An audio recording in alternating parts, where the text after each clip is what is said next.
News 24/7 Bangla TV.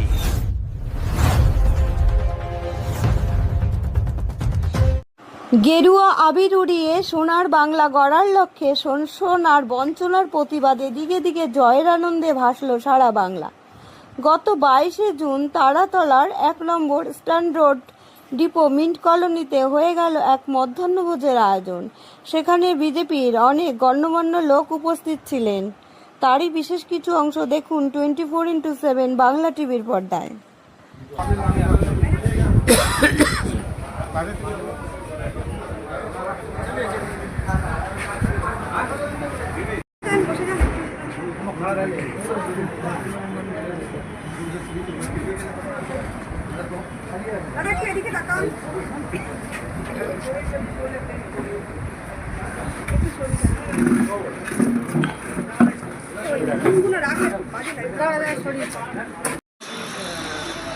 বামফ্রন্ট সংসদ 34 বছর রাজত্ব করেছে, তারপরে টিএমসি 15 বছর রাজত্ব করেছে। প্রতিবাদের পরে বিজেপি সরকার বাংলায় এসছে, কি বলবে? সবাইকে নমস্কার, আপনাদের মিডিয়াদেরকেও নমস্কার। আপনাদের মাধ্যমে আমরা সমস্ত সনাতনী ভাই বোনদের যাদের দীর্ঘদিনের যে প্রতারণা ছিল, সেই প্রতারণা থেকে মুক্তি পেতে জন্যে এবার ওনারা ভারতীয় জনতা পার্টিকে বিপুল ভোটে জয় করে আমাদের মাননীয় মুখ্যমন্ত্রী মাননীয় আমাদের নেতা শুভেন্দু অধিকারীজিকে মুখ্যমন্ত্রী হওয়ার সুযোগ করে দিয়েছেন।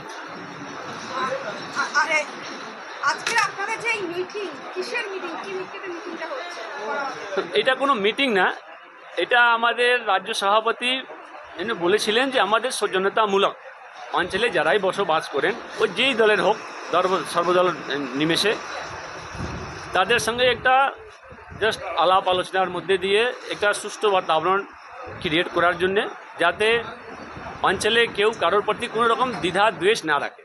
আমাদের রাজ্য সভাপতি যেটা উনি স্পষ্টভাবে বলেছেন যে যেই দল করে থাকুক, ঠিক আছে, যে যেখানে যেভাবে আছে থাকুক, শান্তিতে থাকুক, কাজ করে থাক, আমাদের কোনো কিছু করার নেই। কোনো ভারতীয় জনতা পার্টির লোক জোর করে কাউকে গিয়ে বিজেপি টিএমসি করতে যাবে না, কারো জমি দখল করতে যাবে না, কারো চাকরি খেতে যাবে না, কেউ কাউকে কোনো রকম বাধা দিতে যাবে না।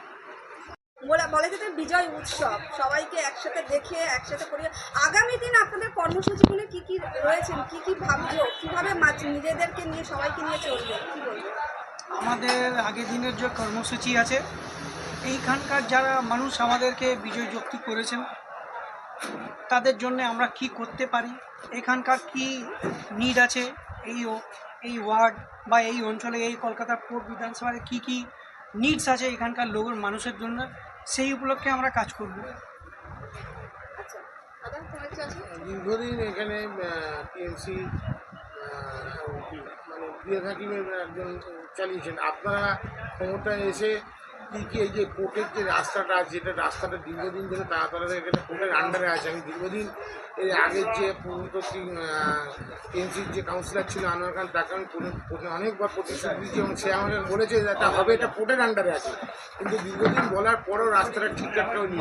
পুরো ঝিঞ্জিরা বাজার থেকে আপনার তারাতলা মোড় অব্দি, ব্রিটানিয়া কমে তারাতলা মোড়ে রাস্তাটা দীর্ঘদিন প্রচুর মানুষ বর্ষাকালে এখানে অ্যাক্সিডেন্ট হয় এবং গাড়ি ঘোড়া হয়। এই রাস্তাটার জন্য আপনারা কী করছেন? আমি প্রথমে আপনাকে অনেক ধন্যবাদ বলবো যে আপনি এই কোশ্চেনটা আমার থেকে করেছেন। যেহেতু আমি এই বিধানসভার লোক, আমি এখানে বাস করি, এবার আপনাকে জানতে হবে যে এখানকার সমস্যা এখন নতুন নয়। যখন 2011 সালে মমতা বন্দ্যোপাধ্যায় এখানে ক্ষমতা আছে, তখন এই পোর্ট ছিল, এখনও এই পোর্ট আছে, কিন্তু ওখানে সেই সময়ে বলেছি, আনোয়ারবাবুকে অনেকবার বলছি ওটা কোর্টের আন্ডারে আছে, আমাদের হাতে কিছু নেই, এটা আমি করতে পারি না। অনেকবার পরিস্থিতি আমাকে এই কথা বলে, সেটাই আমি আপনাকে বলছি। যখন এখানে মমতা বন্দ্যোপাধ্যায় ক্ষমতায় আসেন, উনি বলেন যে এটা কোর্টের আন্ডারে, তখন এটা কেএমসিতে ছিল না। 2015 সালে আবার এটা কেএমসিতে আনা যায়, তারপরেও কেএমসি আনার পরেও ওইখানে কোনো উন্নতি হয়নি, কোনো রোডের কাজ হয়নি, আজ পর্যন্ত হয়নি। আমাদের একটা চ্যালেঞ্জ আছে যে এই পোর্টের রোডে, এই পোর্ট অঞ্চলের রোড এত খারাপ আছে, এত জঘন্য আছে যে অ্যাক্সিডেন্ট যে কোনো টাইম হতে পারে। আপনি আজকে শুকনো দেখছেন, একটুখানি বৃষ্টি হলে পুরো জায়গাটা পুরো ভর্তি হয়ে যাবে। দেখুন, ভোট পরবর্তী যেটা হয়েছে 4 তারিখের পরে আমরা অনেকে দেখছি, তখন যারা বিজেপি কার্যকর্তাদেরকে মেরেছে তারাও বাঁচার জন্য কিন্তু পতাকা নিয়ে নানা রকমভাবে ঘুরে বেড়াচ্ছে, আর নিজের তোলাবাজি বাঁচানোর জন্য সেখানে গিয়ে বলছে আমি ফালানার লোক, আমি এই লোক, আমি ওই লোক। ভারতীয় জনতা পার্টিতে কেউ কারোর লোক হয় না। আমরা একটা প্রিন্সিপাল মেনে চলি, আমাদের নিজস্ব একটা সংবিধান আছে, যেটা আমাদের স্টেট প্রেসিডেন্ট শ্রমিক ভট্টাচার্য স্পষ্টভাবে বলে দিয়েছেন যে যারা 4 তারিখের পরে বিজেপি হয়েছে তাদেরকে বিজেপিতে এখন নেওয়া যাবে না, তাদের ধান্দাবাজি চলবে না। আমরা তাদের সেই জিনিসটাকে কন্ডেম করি। এখন দেখুন আমাদের জেলা প্রেসিডেন্ট এসেছিলেন, কিছুজন যারা বিজেপি থেকে টিএমসি, টিএমসি থেকে বিজেপি, আবার বিজেপি টিএমসি বা টিএমসি হয়ে আমাদেরকে ক্ষতি করেছে, তারা এই প্রোগ্রামেও চলে এসছে। জানি না ওনাদেরকে কে ডেকেছে, আমাদের জেলা সভাপতি উঠে চলে গেলেন। সেটা উনি স্পষ্ট একটা সন্দেশ দিলেন, একটা মেসেজ দিলেন যে আমি আমার দলের যে অভিসূচনা তাকে আমরা ফলো করি। উনি দেখতে পেরেছেন যে এই লোকটা টিএমসি কাল পর্যন্ত ছিল, সেই কীভাবে এলো। উনি কিন্তু উঠে এই প্রোগ্রাম থেকে উনি না খেয়ে উঠে চলে গেছেন। সেটা কিন্তু ওনার স্পষ্ট বার্তা যে যেটা নির্দেশ দিয়েছে যে আমরা যে টিএমসিকে সাপোর্ট করছি না। আমার জেলা প্রেসিডেন্ট এখানে এসে চলে গেল, 2-4 জনকে দেখলো, তারা টিএমসি কাল পর্যন্ত, তারা এই প্রোগ্রামে কিভাবে এলো বিং আ মাল্টাল প্রেসিডেন্ট আমিও জানি না। যে হারে আপনারা খেটেছেন আর যে হারে আপনাদের এই পরিশ্রম, এখন কি মনে হচ্ছে, কতটা স্বস্তি মনে হচ্ছে, কি বলবে? স্বস্তি দেখুন, এত বড় জয়, বাংলার মানুষ দুহাত তুলে বিজেপির উপরে ভরসা করেছেন। এবং মোদিজি যে একটা কথা প্রত্যেকটা মঞ্চে যে আমাদের দেশের প্রধানমন্ত্রী বলতেন, ভরসা রাখুন, হয় আউট ভরসা ইন। তার মধ্যে বাংলার সাধারণ জনগণ এবং সাধারণ ভোটাররা ভরসা রেখেছে। মানে সোজা কথা, ভরসায় বাংলার মানুষ ভরসা রেখেছে। দ্বিতীয় হচ্ছে কর্মীদের বলিদান, দিনের পর দিন কর্মীদের উপরে আক্রমণ।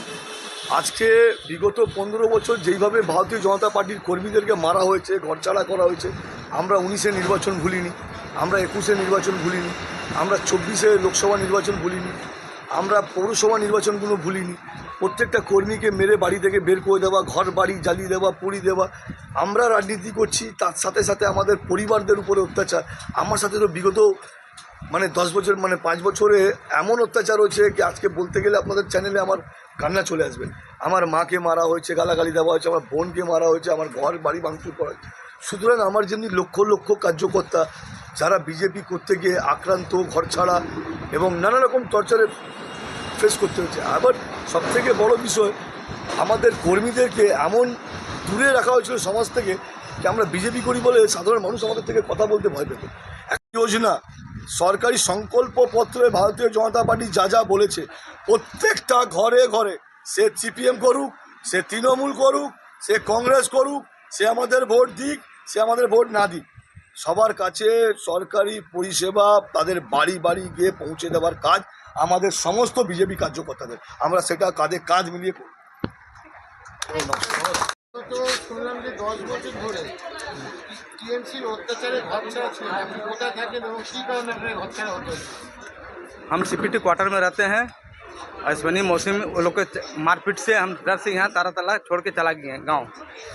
फिर हमारा बीजेपी जब जीतने के बाद हम फिर रिटर्न आए हैं। কোথায় বাড়ি, কোথায় আপনার? আমার বাড়ি আছে ইউপি। কী কারণে ঝামেলা হয়েছিল? ঝামেলাটা আমি বুথে বসেছিলাম ওই জন্যে। উঠে বলেছিল আপনাকে মেরে দেবো, কি হ্যাঁ, বুথ থেকে আমি বেরিয়েছি, যখন ইলেকশন বুথে বসেছিলাম, বুথ থেকে যখন বেরিয়েছি ওরা আমাকে মেরেছে। কত সালের ঘটনা?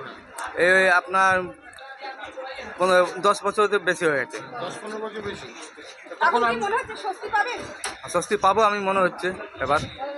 আপনাকে কি তারা বলেছিল যে তুমি গ্রাম ছেড়ে এখানে থাকতে পারবে না? হ্যাঁ, ওরা ভয় করেছে আমাকে, তুমি পালিয়ে যাও, তোমাকে মেরে দেবো, এই জন্য আমি পালিয়ে গেছি।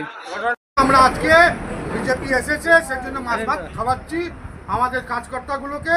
এরকম মাছ ভাত খেয়ে থাকো। আর জনগণকে বলে দিচ্ছি এখানে মাছ ভাত বন্ধ হবে না। বিজেপি এটা কখনো বলিনি। মমতা দিদি যে বলেছিলেন কি এখানে মাছ ভাত বিজেপি আসলে মাছ ভাত বন্ধ হয়ে যাবে, এটা কখনো বন্ধ হবে না। বাস এটাই বলার। জয় শ্রীরাম।